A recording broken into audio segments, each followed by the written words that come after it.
السلام علیکم دوستانو، الله تعالی مو جوړ او روغ لره، الله تعالی مو کامیاب او خوشحاله لره. دوستانو، یو بهترین او آسان عمل در سره شریک کوم کې د جمعې په ورځ کوئ کې په نورو ورځو باندې کوئ، خو د جمعې له ورځې څخه شروع کړئ. ډیر بهترین عمل ده. په یو وار کولو سره به الله پاک جل جلاله ستاسو د زړه هر مراد در پوره کړي. ستاسو د زړه هر خواهش به الله تعالی در پوره کړي. دوستانو، ډیره بهترینه وظیفه ده که چیرې یو ځل تاسو په پابندي سره یې وکړئ.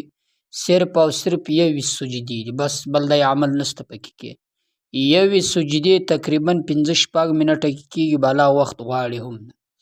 دغه 21 سجدې چې وکړئ، دا ستاسو د روانې زندگی مستقبل در جوړوي. ستاسو چې په زندگی کې کم شي ته ضرورت لري، هغه الله درکوي. ستاسو خواهش الله در پوره کوي، ستاسو حاجت الله در پوره کوي. که په کمه ورځ یې کوئ، که د دغې ورځې په زړه او حاجتونه یې هم انشاءالله 100% کې زه اطمینان در کوم چې الله تعالی به یې در پوره کوي. ستاسو د زړه چې کم خواهش وي، د موټر وي، د بنګلي وي، د اولاد وي، د رشتې وي، د کاروبار وي، د نوکري وي، چې هر خواهش تاسو لرئ، انشاءالله دغه 21 سجدو عمل چې تاسو په کمه ورځ کوئ، دغه ورځ کې به پوره کېږي. چې په کمه ورځ یې کوئ، په هغه ورځ کې به پوره کېږي. بهترین عمل ده، آسان عمل ده دوستانو، دونه وخت هم نه پکې لګیږي او هر کس یې کولی شي. زنانه نارینه هر څوک یې کولی شي. په کور کې دا عمل وکړي. دا عمل پر داسې طریقه باندې وکړي دوستانو، کم چې زه نن درته ښیم، انشاءالله دعاګانې به راته وکړي. او دغه عمل چې تاسو وکړئ، الله مهربانه ذاته چې د دې عمل په کولو سره که تاسو څه غواړئ الله یې درکوي، او هغه حاجت چې تاسو له ډیره زمانه پکې لګیا یاست پوره کولو کوشش یې کوئ، بیا هم نه پوره کېږي، هغه حاجت به پوره کېږي. ستاسو په سوچ یو شی ناممکن ده چې دا به وشي، که به نشي و، هغه به الله تعالی درته ممکن کړي. داسې ناممکن ده، دا خو زموږ او ستاسو په ذهن باندې ناممکن ده. داسې نه پوره کېږي، دا خو زموږ او ستاسو په ذهن باندې مثلا مونږ وای دا حاجت ګوره پوره کېدل ګوره، دا خواهش ګوره پوره کېدل ګوره، خو د الله پاک جل جلاله په نیز بیا هیڅ هم نه ده. الله تعالی چې کله اراده وکړي کن فیکون کې در پوره کوي. الله تعالی چې اراده وکړي کن فیکون کې درته ممکن کوي. د وظیفې طریقه درته ښیم دوستانو. وظیفه داسې وکړئ، ښه ورته غوږ ورته ونیسئ چې هسې نه یو څه درڅه کې پاته شي، بیا تاسو وظیفه وکړئ نو وظیفه تاثیر ونه کړي، بیا به تاسو وایاست موږ وظیفه وکړله، وظیفې ولې تاثیر نه وکړي. ښه غوږ ورته ونیسئ.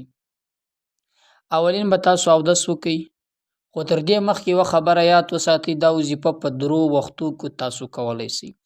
یو وخت یې ده مثلا د ماخستن له لمانځه نه بعد، بل وخت یې ده د ماښام د لمانځه نه بعد، بل وخت یې ده د ماپښین د لمانځه نه بعد. دا 3 وختو کې تاسو کولی شئ. دی نه چې 3 وخته متصل وکړئ، یعنې ماپښین له لمانځه نه بعد یې هم وکړئ، د ماښام له لمانځه نه بعد هم، د ماخستن هم، یا داسې نه. په دغو 3 وختو کې که تاسو ته هر وخت موقع پیدا شو، مثلا مصروفیات نه وو، په دغو 3 وختو کې یې کولی شئ. کله چې تاسو اودس وکړئ، ښه پر سنت طریقه باندې اودس چې مو وکړئ، نو بیا به تاسو جای نماز یا څادر یې چې هر څه یې هغه به راواخلئ، مخ پر قبله باندې بیا اوار کړئ. اولین به ودرېږئ، چې ودرېداست خپل ذهن، خپل خواهش، خپل مقصد، خپل حاجت به په خپل ذهن کې راوګرځوئ. یا څه چې غواړئ، روزګار سمول غواړئ، خپل حاجت پوره کول غواړئ، رشته غواړئ، نوکري غواړئ، کاروبار غواړئ، له یو چا سره پیسې کې پساو یاست، په هغه باندې کامیابي غواړئ، چې هر څه و ستاسو هغه به په خپل ذهن کې راوګرځوئ، او دا به مو سوچ وي چې دغسې زه کوم، د دې عمل لپاره یې کوم. یعنې تاسو چې ولاړ یاست، اولین هغه سوچ به مې وي چې ده به سجدې ته ولاړ شئ، رکوع به نه کوئ.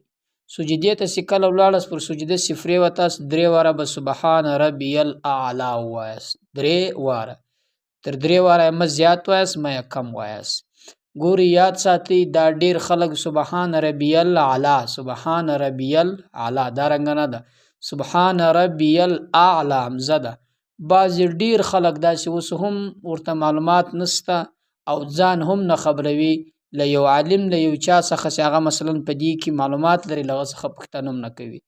یو تسبیحات د رکوع دي، یو تسبیحات د سجدې دي. تسبیحات د رکوع چې دي هغه سبحان ربی العظیم ده، او تسبیحات د سجدې چې دي هغه سبحان ربی الاعلی ده. اوس بعضې کسان دلته سبحان ربی العظیم نون په پای کې وایي، دا هم نه ده صحیح. ګورئ دا غلط په پای کې میم ده، سبحان ربی العظیم دا رقم ده، او سبحان ربی العظیم نه ده. او داسې هم نه ده سبحان ربی الاعظیم، دلته امزه نسته، دلته سبحان ربی العظیم ده. او هلته چې بیا د په تسبیحات سجدي کې هلته بیا سبحان ربی الاعلی ده، سبحان ربی الاعلی نه ده، هلته بیا همزه سته. نو تاسو چې کله اول ولاړ سجدې ته ولاړ سئ، په سجده کې به 3 واره سبحان ربی الاعلی ووایاست، له 3 واره ویلو نه بعد به راپورته کېږئ به نه، داسې مې 3 واره وویل، له هغه نه بعد به 11 واره دا توري ووایاست: ایاک نعبد و ایاک نستعین، ایاک نعبد و ایاک نستعین.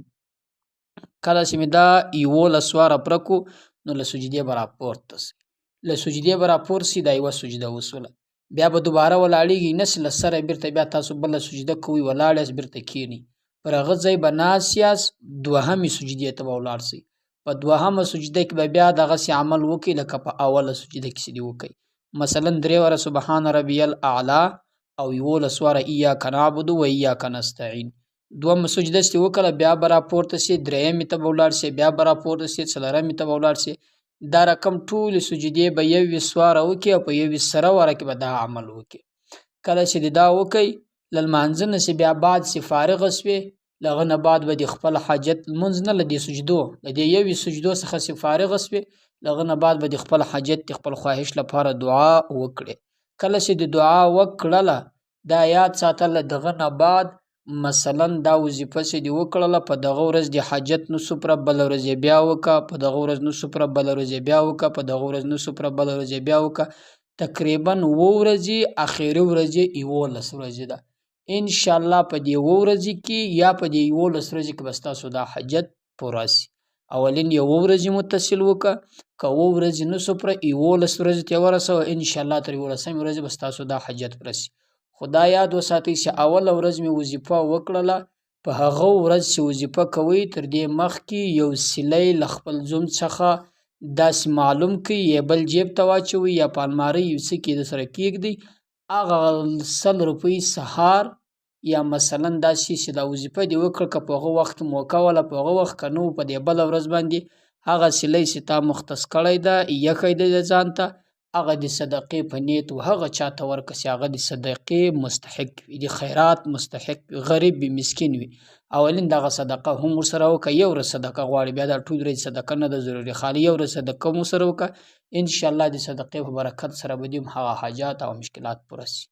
نو دوستانو دا وظیفه و بهترین د 21 سجدو عمل و، انشاءالله ډېر بهترین عمل ده. د صدقې جاریه په نیت نورو سره هم شیر کړه. الله تعالی دې وکړي چې دا وظیفه تاسو وکړئ او د دې وظیفې په کولو سره ستاسو حاجات پوره کړل سي. پر الله تعالی مو سپارم. تر بلې وظیفې د خدای په امان. السلام علیکم.